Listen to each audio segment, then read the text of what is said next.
guys, so to those who are facing an issue where your MacBook's getting hot after upgrading to Sonoma version, this is actually not for everyone. So this is how I fix mine.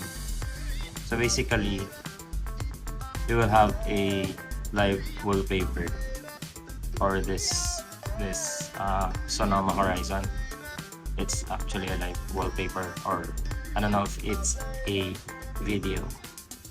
So there's a lot here like this, California or redwoods. So all you have to do is choose a photo. So yep, I don't know why, but every time I set live wallpaper, my MacBook Pro gets hot even when you turn it to sleep mode. So yep, that's how I fix mine.